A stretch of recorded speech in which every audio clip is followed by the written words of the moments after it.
নমস্কার, আপনাদের সবাইকে আমার চ্যানেলে অনেক অনেক স্বাগত।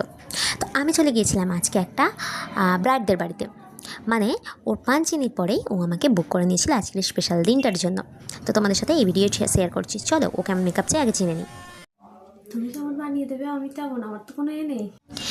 হ্যাঁ, তো এর 5 মিনিট আমি সাজাতে গিয়েছিলাম প্রায় এখন থেকে 6 মাস আগে। তো তখনই ওরা আমাকে বুক করে দিয়েছিল, সেই দিনই। ইনফ্যাক্ট মেকআপ ডান হওয়ার পরেই আমাকে বলেছিল, দেখো তুমি কিন্তু আমার বিয়ের ডেটে কোনো রকম বুকিং রাখবে না। বললাম ঠিক আছে ভাই, তুমি ডেটটা শেয়ার করো, অবশ্যই আমি সেদিনকে ফাঁকা থাকবো তোমাদের এখানে আসার জন্য।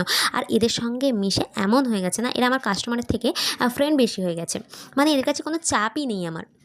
তো যাই হোক, সত্যি এরা মন থেকে খুব ভালো, ব্যবহার তো জাস্ট ওয়াও, মানে কিছু বলার নেই। তো যাই হোক, চলো দেখতে দেখতে একে প্রায় সাজানো কাছাকাছি চলে এসেছি। তো হ্যাঁ, আর একটা কথা, এর 5 মিনিট ঠিক পরেই এর বান্ধবীর একটা বিয়ে ছিল, যার কন্ট্যাক্ট আমি পাই। তো চলো আগে রিভিউটা শুনে নিই। তো বলো, যেরকম মেকআপ চেয়েছিলে সেরকম কি পেয়েছো? ভালো লাগছে তো নিজেকে? দেখেছো নিজেকে ভালো করে? তোমার পরিবারের লোকের খুব পছন্দ হয়েছে তো? সবার পছন্দ। বলো কেমন লাগছে তোমার দিদিকে? খুব সুন্দর। তুমিও তো সেজেছো, তোমার কেমন লাগছে? আমারও খুব ভালো লাগছে। Thank you. বাদ বাকি যতগুলো দিদির বিয়ে আছে আমাকে কন্ট্যাক্ট করতে একদম ভুলবে না কিন্তু। তো তোমরাও কমেন্ট করে জানাও ভাই যে কেমন লাগছে একে।